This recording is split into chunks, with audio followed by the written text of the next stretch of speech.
Hey YouTube, Jason here with Day Train Fearless. Welcome back to my channel. If you're new, welcome. Make sure you guys hit the like button and also subscribe to the channel. And also check the links down below for the S&P E-mini futures trade zones. $50 for a lifetime subscription. 1 point pays for itself. And then also my Patreon page where you can follow along with my stock option and dividend portfolio. Only $8 a month for that. Again, link down below. But as always, let's jump right into this video. Okay, in this video, we're going to talk about market profile again, but this video, we're going to talk about what is TPO market profile. Previous video, we spoke about regular volume profile, so this will be TPO profile. Understanding excess, I dipped in my toe into a little bit on the previous video. We'll dive in deeper, and then how to read the market profile. So let's jump back into the chart, okay? We're also going to talk about bell-shaped curve. I kind of didn't get into it on the last one. So let's first talk about what a bell-shaped curve is, okay? Think of it as this, okay? This is our bell-shaped curve right here, right? Kind of is meant to look like a bell. And then what you have is excess to the upside and excess to the downside, okay? That is a perfect bell-shaped curve because it's like if you turn it up or on that side, it's going to look like a bell, right? Just imagine that's rounded. But you'll have something very similar to this right here. This is a bell-shaped curve. We then have excess to the upside, and then we have excess to the downside, low volume node, low volume node. Okay. And what this is remember, market profile is an auction theory, right? Where people are saying, hey, we accept prices at this price level, or we don't. And when price falls, it's looking for buyers. When price rises, it's looking for sellers. And then what happens is when people buy at the wrong time, price will move up really sharply and then reverse. And that is usually what's called excess, right? And that's usually a signal to the end of an auction. We could see it happen here. We open here, okay? We think about it. We gapped up, ran up, everybody started buying, FOMO caught up to people, the fear of missing out, and then all of a sudden we reverse on the dime and then we fall. And then we try and rally back up. Everybody's like, okay, woo, okay, well, it's going back higher, and then we go. And now we're going lower and lower. We're making lower highs and lower lows. But this little excess, if you understand how to read this, you go, wow, that auction was over because we've been moving up for 14 days straight, right? On this entire move previous to this excess, right? So what we're looking for are nice bell-shaped curves, right? Here's a bell-shaped curve right here, okay?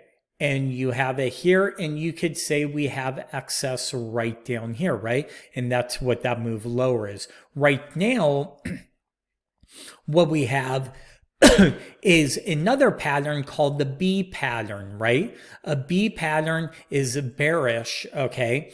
And what it is price opens, falls, and then we just kind of make like a bear flag, and this is usually a bearish pattern, okay? When you see a bearish pattern like this, usually there's going to be a continuation lower. Now, sometimes you'll see what's called a P pattern, okay, which is a bullish pattern where price will rise, consolidate, and then break higher, right?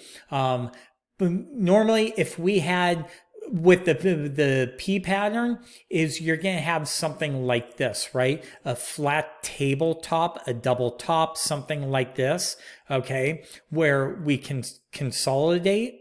It's kind of like a bull flag and we'll break out. Well, the next day we broke out. So all of this price movement, if we take this and we activate and we move it over here, well, now this auction is over, right? This is our excess. And now we would have a nice bell-shaped curve, right? Or in this case, it would break the bull flag because remember, a P pattern will usually or sorry, that's a F. A P pattern will look something like this, where it's a double top, there's no excess, and then we break above, and that break can happen tomorrow or in the next couple days. So just something to kind of understand and think about with those patterns, the bell-shaped curve.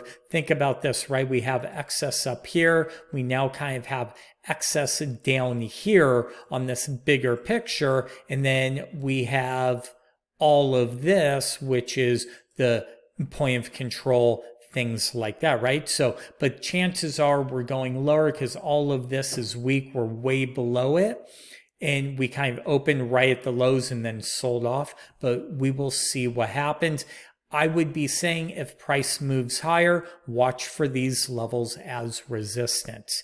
Now, getting into what is, and I've changed these charts to reflect TPO. What is a TPO? A time price opportunity market profile. Remember, you have volume profile, which is only based on volume at a specific price. Okay, so the value area high, the 70% of all the volume that's traded is between here, and the high of it is 41.9163. Okay, that's where the high volume node, or the most volume traded, 70% on the range. But with TPOs, you actually have how much time was spent there and at what price. So you also have time and price, okay? Because if I pull up the same chart, our numbers would be off on the volume profile because the volume profile is only price. This is actually also taking into account how much time his price spent there, right? How much time his price kind of laggard or just stayed right at that price level. So you'll have two different market profiles. Now, I like to use volume profile on like a 3-minute intraday chart, but I usually like to use the TPO charts on most of my other charts. I like just volume, and I'll show you a chart in another video of an intraday scalping chart that I love just volume only. I don't care about price because it's an intraday chart. But on the bigger times, I care more. I think, me personally, I think TPO, time and price opportunity market profile, is a lot better than just volume profile. Now, there will be people that disagree, but that's just me, the way I like it. So going back to the volume profiles and all that, we now understand what the TPO is, time price opportunity market profile, where it's time and price, which creates all these levels, right? The value area high, VPOX, things like that. We then have TP, or a volume profile, which is only based on how much the stock traded at a specific price. It does not take into account any time value in that. We've also talked about excess to the upside, right? Excess is usually a telltale of the auction's over. Watch for potential reversal. We've talked about bell-shaped curves, right? Double distributions. This is a double distribution. Think of it as, okay, price goes sideways here, boom, we fall, and then we make another distribution down here, and you could say this is excess to the next level, excess to the downside. It's a perfect auction. Price can either go higher or lower the next day because you have excess up here, you have excess down here, and you just have a double distribution. Now, we closed up here, but then we open, the buyers can keep price up here, and we open at this distribution, and this is where price was more accepted the following day. All this could change at any time. So just kind of understand that with the market profile.